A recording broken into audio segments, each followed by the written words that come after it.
Okay, good. So last time we got up to the ninth pasuk, actually, of the first chapter of Megilat Esther.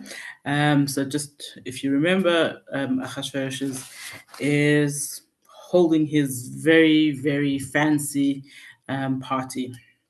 So pasuk tes or 9 says. Gam Vashti Hamalka, Asasa Mishten Nashim, Beis Hamalchus. Also, Vashti the queen made a feast for the woman in the palace, Asher Melech Achashverosh, which belonged to King Achashverosh. And I always find this pasuk so fascinating that like people nowadays complain about mechitzas and men and women being separate, and in the most perverted, immoral country in the world, they had a men's party and a ladies' party separately.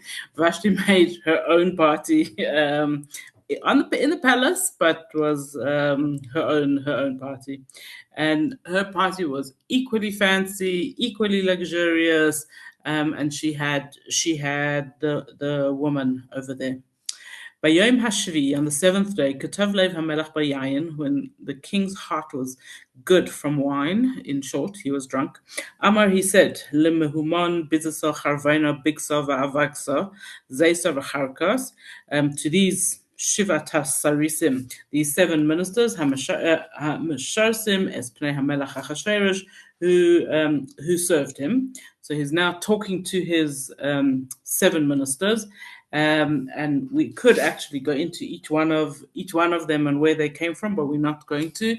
We're only going to mention today Mehumon, which lots of opinions about who he was. So one of the famous opinions is that this was Daniel. Another opinion is that this was Haman, which fits very well with the story as we go on. When we're talking about this in a okay, I'm going to do that rather a little bit after. So then this is now the seventh day. He's talking to his seven ministers. And what does he discuss with them that they should do? He says, Lahavias Vashti Hamalka, to bring Vashti, the queen, Lifnei Hamelach, before the king, Bekeser Malchus, with her crown, Laharais Ha'amim, to show the nations, Vahasarim, and the princes, Es Yafia, her beauty, Ki Tovas Marehi, because she was very beautiful. So apparently, as the men were drinking and getting more and more drunk, more and more merry, they started arguing. And what did they argue about? They were arguing about which country has the most beautiful women. So everybody said this is definitely India, and other ones said no, definitely the Persian women are more beautiful, and everybody agreed that the Babylonian women are ugly. The as it's written in the Medrash, the Babylonian women have round faces and flat noses, and nobody thinks they are beautiful. And so now Hashverosh is really very drunk, and he's got a Babylonian wife, okay, Vashti, who he absolutely adores. And I think it's a very important part of the Purim story to take notice of the fact that Achashverosh absolutely loved Vashti, and he says, "What, you're saying that the Babylonian women are not pretty? I'll show you. Okay, I'll send for my wife." And she is beautiful. Now take notice of the day that she's asked to come. It's B'Yom Hashvi'i, on the seventh day, and the commentaries explain to us that it was Shabbos, and she was being punished on Shabbos because she made her Jewish maidservants work on Shabbos. She also made them take off their big day Shabbos, their Shabbos clothing, and just be ordinary workers. There's even such an opinion to say that this was Yom Kippur, and so there were very few Jews at the party, and so Hashem would be partial to helping them because they weren't all there sitting and sinning in public, or whatever. But he asks her to come, Bekeser Malchus, with her crown, and the Medrash tells us with her crown and nothing else. That's how he wanted her to appear before everyone. And she as it says in the next pasuk, "Vatemain Hamalka Vashti Lavai," and the queen Vashti refused to come, not because she was an Adel Madel and didn't want to come naked in front of all the men. She was one of the most immoral, perverted women that there were. But the pasuk tells us why she refused to come. Lavai bidvar hamelach, that she should listen. She should have to listen to the instruction, the words of the king. And not only it was the instruction of the king, but it came asher biyad sarisim. He sent her a message through other people. Vayiktzov hamelach ma'od, and the king got very angry. V'chamasai ba'arabai, and his anger burnt in him. So, what's going to happen next, which is what you all know, is something that he did. It was an act of anger, and lots of the Mefarshim go into huge amount of detail. That one of the big lessons we learn here is not to act in anger, or that when we act in anger, we may be very sorry afterwards. So here she is, this beautiful woman who refuses to go. Apparently, he sent more than one message for her to come, and eventually he threatened. And so at that point, she agreed to go. And the Medrash tells us that as she got up to go, she saw her reflection as she was walking out. And there are three opinions of what she saw. She saw that her face had broken out in terrible pimples. According to other opinions, she saw a horn growing from her forehead. And other opinions, she saw a tail growing from behind. But whatever of the three things, she was not this beautiful Vashti who Achashverosh wanted to show off. And so she decided she wasn't going. And King Achashverosh is really angry. Now he doesn't know what to do. And the king says to the wise men, people who know the times, because this was the way the king went before all those who knew the laws. And what's so interesting over here, firstly, that the Megillah tells us that he went to wise people, Yedei Ha'itim, who knew the times. In other words, the trends. What is actually going on here? What's happening? Like in the olden days, if a wife doesn't listen to her husband, she must be killed, possibly, or whatever it is. But what's the deal now? What should we do? Again, pointing out to us over and over how much Achashverosh actually loved Vashti. And he also, these people, not only they had to be knowing the time, the times, the trends, the fashions, they also had to know the laws. What is the laws of this queen? Like, she's a queen. Does she have special protection because she's a queen? What's the deal?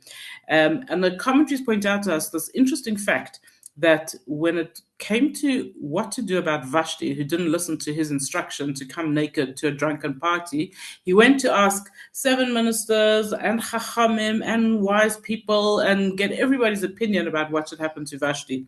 Later on, when it came to the Jews, and Haman comes and says to him, "Let's destroy them," he doesn't ask anybody. He just says, "Okay." Such an interesting difference. And those who were close to him, who most people say is Mehuman, Shivat Sare Parasumadai, the 7 officers of Parasumadai, Ra'ei Pnei HaMelech, who there by the king, Hayeshim Rishon B'Malchus, who sat right in the front. They were the important ministers in the kingdom. So he calls on them to give him some advice of what to do. As it says, Kadas, what's the law? Mala asais b'malka Vashti. What should we do with Queen Vashti? Al asher loy asasa es ma'amar hamelech Achashverosh b'yad hasarisim. That she didn't do what the king said, by the hands of the officers. So again, all the excuses for her. We know there's a law. We know that there has to be some consequence for this, but taken into consideration, no, what should you do with a malka, with a queen? Okay, she's not just an ordinary woman. And also that the words biyad hasarisim, it's not really fair to punish her. I shouldn't have sent the message with my officers. If I wanted something from her, I should have gone myself. So he's looking for all excuses. But quickly, Vayemer Lifnei HaMelech. Memuchan comes up with a plan right away. V'hasarim, and the officers, Loi al HaMelech levadai avsa Vashti. It's not only to the king himself that Vashti has sinned, Hamalko, even though she's the queen, Ki al kol hasarim, but on all the princes, Val kol ha'amim, on all the nations, Asher b'chol medinas HaMelech Achashverosh, who are in the provinces of King Achashverosh. So I started telling you who this Memuchan is. The word Memuchan means to be ready, and so the commentaries tell us that this was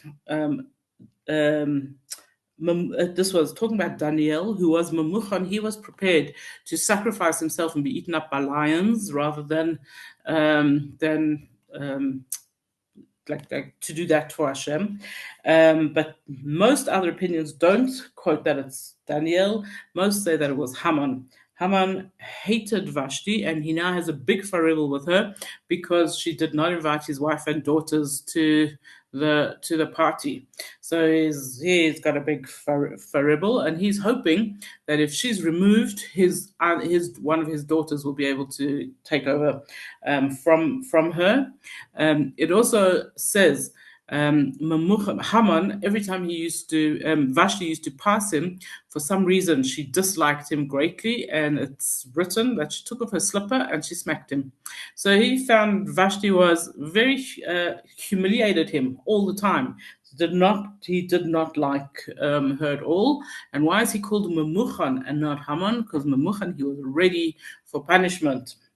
And then the Medrash tells us that this is also talking about Memuchan is talking about the Yetzer Hara up in heaven, the Satan, who is busy orchestrating and trying to get the Jews in trouble and trying to get the Jews to sin. Memuchan making everybody ready for punishment. And the Medrash also has an almost opposite opinion where it says Memuchan is actually one of the angels in heaven who was fighting on behalf of the Jews and pointing out all the merits of the Jews and the demerits of Vashti. If you take notice here, he doesn't ask about killing. Haman doesn't say anything about killing. And even till the end of this perek, it doesn't say anything about killing. So years ago, when we were living in Cape Town, I once went to a meeting of the Hebrew pre-primary schools. I think a lot of things have changed since then. And one of the things that they did not want us to do was to tell any scary stories to the poor little nursery school children who at home were playing every violent video game, watching every violent movie. But we were not allowed to say that Vashti was killed. And the storyline in the Hebrew pre-primary schools always was Vashti was banished. So just for anyone who ever learnt the Purim story like that, that's actually the story of, I think, Red Riding Hood or Snow White. They get banished to the forest. The Torah says Vashti was killed. And what was her death? So there's different discussions about how she was killed. It was quite gruesome. According to some opinions, she was buried alive. Other opinions, she was beheaded. She didn't come to a nice end, which you don't have to tell the nursery school children. Carries on, and Memuchan is busy pleading his case, and he says it's not only about Achashverosh. Vashti didn't listen to Achashverosh, but all men all over this country are in trouble now. And why are they in trouble? Because when their wives hear that the queen didn't listen to the king, then okay, none of them are going to listen to their husbands. So it says, on this day, Tamarna Saris Parasumadai, the princesses of Paras and Madai will say, Asher Shamu es Dvar HaMalka, when they hear about this thing with the queen, L'chol Sarei HaMelech, all the officers of the king, Kedai Bizayon Vakatsef, and there will be mockery and anger. And the commentaries discuss the double use of this, like this expression bizayon vakatsev, mockery and anger. Say like that, when a husband is mocked, he gets angry, and it doesn't matter how much he loves her, doesn't matter what it is. um, he doesn't want to be mocked. He doesn't want to be made fun of. And if he does, he will be angry. Says Haman, Im al hamelach tov, if this is what the king likes, Yetzed var malchus milfanov, a law should go out from before him, v'yikasev b'dasei paras u'madai, and it should be written into the laws of paras and madai, v'lo ye'avar, and it should not be able to be done away with. That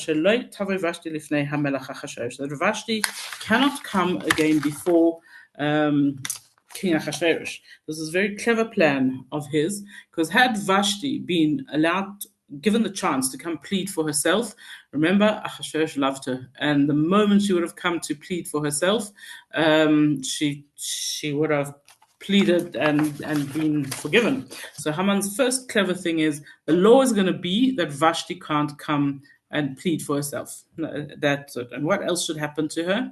Umalchusa yitain hamelach, and her kingdom the king should give lirusa hatova mimeno, to someone who is better than her. So we're translating these words, lirusa hatova mimeno, to someone who is better than her. That's not an absolute literal translation. That's the way it makes sense. But if you look at it more literally, lirusa, this replacement, hatova mimeno, the good should come from her, from inside her. So what he's actually saying is that this Vashti, if we look at it deeply, the way the Megillah is writing, Vashti might be very beautiful, but her inside is no good. She's not a nice lady. When you're choosing a new queen, when you're choosing someone to take over from her, hatova mimeno, her good should come from inside her. That's where her beautiful good should come from. V'nishma piskam hamelach asher yaseh b'chol malchusay ki rabba hi v'chol hanashim yitnu yikar leba'aleihem lemigadol v'ad katan. And this law should go out in the whole kingdom, and all the women should hear about it, and they should also hear this law that all women have to respect their husbands, whether they are big or small. Vayitav hadavar b'einei hamelach, and the thing was good in the eyes of the king, v'hasarim, and the officers, v'ya'as hamelach kidvar memuchan, and the king did like Memuchan said. Vayishlach sfarim el kol medinos hamelach, el medina medina kichsava ve'el am va'am kilshena.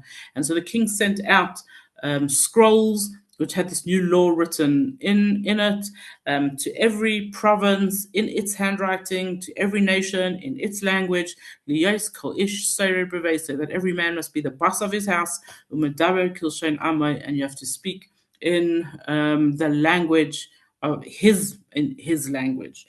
And the Vilna Gaon points out, he says, look at the greatness of the whole plan.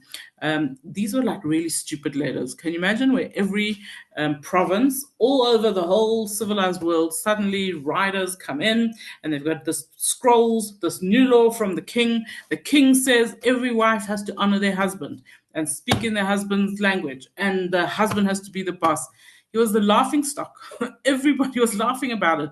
Like, can you imagine every dinner table, every Shabbos meal, they were talking about, did you see these new laws that Achashverosh made, that the man has to be the boss of his household? So he came under a huge amount of laughing. And why is this so great for the Jews? Because the next laws that he's going to send out in an emergency is about the killing of the Jews. And the next time the soldiers come marching in with the scrolls with the new laws, a lot of people didn't even bother to look at them. They said, what silly law is the king coming up with now? As a result of these ones being so stupid, so the Jews were going to be saved later. So we start with the second chapter. And says, it was after these things, when King Achashverosh's anger was stilled, Zachar as Vashti, he remembered Vashti, and what was done to her, and what was decreed on her. So the commentaries say, what does it mean? He remembered Vashti. So he had such bad hangover that it took him a little while to remember Vashti and what the whole story was. But more than that, he loved her. And so it says that after he's not so angry anymore, and he doesn't have this terrible hangover headache anymore, and he wants Vashti, and she's not there, and he talks about her incessantly. Zachar es Vashti. He remembers Vashti. He remembers how beautiful she was. He remembers how much he loved her. He remembers what happened, and Megillah uses interesting words. He remembers what he did to her, but also it says "Ve'es asher nigzar aleha," what was decreed on her. So she, Vashti, had stopped the rebuilding of the Beis Hamikdash. If you remember when we spoke about um, the background to the story of Purim. So we said that Ahasuerus' father Koresh allowed the Jews to start rebuilding the Beis Hamikdash. When Vashti and Ahasuerus married, Vashti, in her beautiful, sweet, womanly ways, she said, "Do you love me? If you love me, you will never let the Jews build that building which my father destroyed, right? So if you love me, stop them, right? You've got to stop them." And Achashverosh, because he loved her so much, he stopped the rebuilding. He said no one was allowed to do it again. And because of that, there was a gezerah, there was a decree on her from above. So it wasn't just Achashverosh and Haman whose plan it was to kill Vashti. There was Asher Nigzar Aleha. There was a decree on her because of her behavior. So now Pasuk Beis Vayomer Na'arei HaMelech Masharsov, and the young boys of the king, his workers, said to Yivakshu LaMelech Na'aros Basulos, let the king find virgin girls Tovas Mareh, those ones who are good to look at, pretty. So take notice that he doesn't go back to his seven advisors from before, because he feels they failed him. They gave him this advice to kill Vashti, and he's not happy with that advice. So he puts up a whole new cabinet, and he's got seven Na'are. They are young men, and they are going to be his new advisors. And Medrash points out that young men think that everything can be solved with a beautiful woman. So that's where their plan comes into being. So this is their advice. They say Vayafkei HaMelech Pekidim, and the king he appointed officers b'chol medinos malchusa in all the provinces of his kingdom. Vayikbetu es na'ara b'sulah tovas mareh, and they gathered all beautiful virgin girls, El Shushan Habira to Shushan the capital, El Beis HaNashim to a woman's harem, El Yad Hege Sris HaMelech, the man in charge was a man called Hege, Shemer HaNashim, he looked after the woman, Vanasim Tamrukehem, and he gave them their cosmetics. So from when we're little, we get the story about this beauty competition, how many Purim plays we made where everybody wanted to be the queen and each one was trying her best to be the queen. But in reality, when you look at the Megillah and you see the story of what really happened, nobody wanted to be queen. Nobody wanted to come to this beauty competition, which was hardly a beauty competition. So he had to Vayafked HaMelech Pekidim. He had to get officers, and the Medrash told us that they went door to door looking for young women who were possibilities to please the king. At first, he only wanted virgin girls. After that, his standards went down because he couldn't find enough. So it was first unmarried women. He then moved on to married women, and there was just chaos in the whole 127 places. The women were taken against their will. Anybody who was caught hiding was killed. It wasn't a happy time. So this is what they are suggesting, and everybody's brought to Shushan the capital, and there's big harem there for the woman, and it's being taken care of by a man called Hege. And the woman who is good in the eyes of the king, Timlech Tachas Vashti, she will rule and instead of Vashti, Vayitav Hadavar B'Einei HaMelech, and this idea was good in the king's eyes. Vayas Cain, and he did so. The next pasuk you may know better than others because we say it out loud. This is the first pasuk of the Geula, of the redemption. So the person who's reading the Megillah stops, and we all say this pasuk out loud. Ish Yehudi, Haya b'Shushan Habira, Ushmo Mordechai ben Yair ben Shimi ben Kish, Ish Yamini. There was a Jewish man in Shushan, the capital. His name was Mordechai ben Yair ben Shimi ben Kish Ish Yemini, a man from the tribe of Yehudi, of Binyamin. So why is he referred to over here like this? Why are we told? So the first thing that we're told is Ish. He was a man. Ish always refers to an important man, and the commentaries explain to us why Ish means an important man.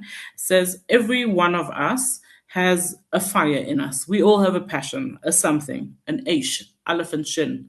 When a person can take their fire, their passion, and bring God in. So that's the Ish, right? He takes the Aleph and the Shin, his fire, and he puts the Yud, he puts godliness, he puts spirituality into his passion. Then he is someone great. Then he is an Ish. What kind of man is this? This is an Ish Yehudi. So why are we Jews called Yehudim? Why is he called an Ish Yehudi? Is because the biggest test that we have in exile is to remain Yehudim. What does that mean? Because nowadays we say Jews, but it doesn't really mean Jewish, but it means from the tribe of Yehuda. Yehuda was named because Leah said, "Hapam odet Hashem." This time I'm thanking Hashem. I'm acknowledging Hashem, and acknowledging, thanking, gratitude is one of the most difficult of all feelings to have. We actually have discussed this quite a bit in Tehillim when we did Mizmor L'Torah. That thanking is goes against our instinct. Our first instinct is, yeah, we're happy, we're grateful for the good we have, but we minimize the good that other people do for us. And the commentaries explain that when we make too much of the good other people do for us, then we feel too much that we owe them. And that's even with God. If we think that he's done too much nice for us, then we feel responsible to do too much nice for him. So we prefer to minimize it. So, for example, someone, let's go with Leah because that's easy. She has 2 children. She has Reuven and Shimon. She's very happy that she has them. She's thankful for having them, but that's normal. People get married and they want to have children, and so she has children. When she has Yehuda, she says, "Hapam odeh et Hashem." This time, I'm going to thank Hashem. This time, I realize how grateful I need to be, and I think this talks to me because as a young married, I was so sure that like that's what happened. You get married and you have children, and thank Hashem and Baruch Hashem, they're healthy and good and like whatever. We davened for them, we got them, and it took a lot of years for me to realize that. Hapam oide et Hashem. We really need to say thank you. I was talking to the matrix about this concept yesterday, and I was telling them, we were talking about lighting Shabbos candles, and I was telling them that one week I decided that instead of asking Hashem for what I want this week, I'm going to thank him for the week that was. And so I lit candles and I put my hands over my eyes. And as I was about to say thank you, the words that just came out of my lips were please. And I suddenly realized how we are so quick to say please and so much slower to say thank you. And this is the test of the galus that we're in, the exile that we are in. And Mordechai here is called Ish Yehudi. He is a Jew who's gone through the horrible, horrible destruction of Beis Hamikdash and galus and difficulties, and yet he was one who never ever forgot where everything comes from. Ish Yehudi. He has passed the challenge of the galus. We are also told about him that his mother came from the tribe of Yehuda. His father was from the tribe of Binyamin. And so officially he was from the tribe of Binyamin, which he had to come from the tribe of Binyamin because the person who was going to take down Haman had to be from the tribe of Binyamin, as we'll explain. Um, Mordechai was a descendant of Shaul HaMelech, King Shaul. King Shaul was from the tribe of Binyamin, and he had made this big mistake of not killing off all the Amalekim, and that's why there was a Haman. Okay, Haman was a descendant of Agag, and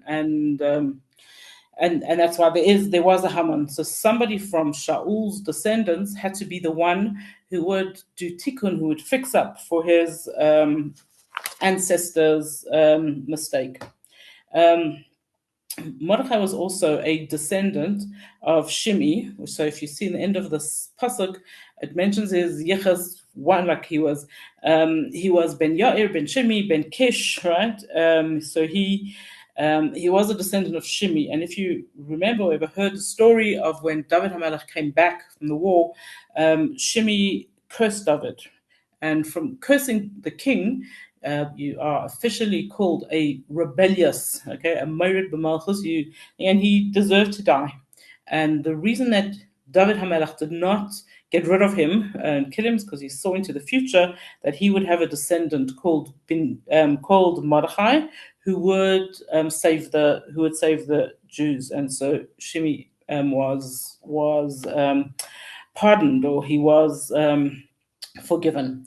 We told also that the two tribes, Binyamin and Yehuda, both wanted to claim Mordechai as theirs. It's somebody from our tribe who saved the Jews, who saved the Purim story. So officially, he was from Binyamin, but the Gemara tells us that he would be called in the Megillah, he would be called Ish Yehudi, a man from Yehuda, so that the tribe of Yehuda also gets credit for this man. And what does it tell us about him? It says, Asher Hagla Yerushalayim, he was exiled from Yerushalayim, Im Hagela, with exile, Asher Haglasa, Im Yechanya Melech Yehuda, that were exiled at the time of Yechanya, the king of Yehuda, Asher Hagla Nebuchadnezzar, that Nebuchadnezzar exiled Melech Bavel, the king of Bavel. So in many shuls, the custom is to read this pasuk in the Eicha tune, in the sad tune, because it's speaking about the destruction of the Beis HaMikdash. But for ourselves, even if you don't read it like that, you just see the word Golus, Gaila, Asher Hagla Nebuchadnezzar, Asher Haglasa Im Yechanya, Asher Hagla Yerushalayim, right? And it says about him, why does the pasuk, when it describes Mordechai, it speaks about the exile over and over. So it tells us that about him, that he mourned the exile every single day of his life. It also says that he was expelled 3 times from Eretz Israel, and he kept coming back. Every time that he was exiled, he would find his way back until he couldn't find his way back anymore. But that's why the pasuk tells it to us over and over again. And there he was, and he went to live in Shushan, where most of the other sages ran away from Shushan because they saw that things were not going to be so great there, and he decided to stay there and take charge, be in charge of the Yidden in Shushan at that time. His name, and I'm going to finish with that, his name Mordechai. Commentaries tell us a few different things, but the one I'm going to mention today is that his name was from the words Mardror, or Mardachya, which are both different ways of speaking about the spice of the Keteris. The Keteris offering, the incense offering, was the most beautiful offering. It says that it gave Hashem pleasure, if we understand what that means. And this is Mordechai. He is a Mardor, he is a Mardachya, he is the one who was able to give Hashem pleasure. And that's where we will go up to today. So,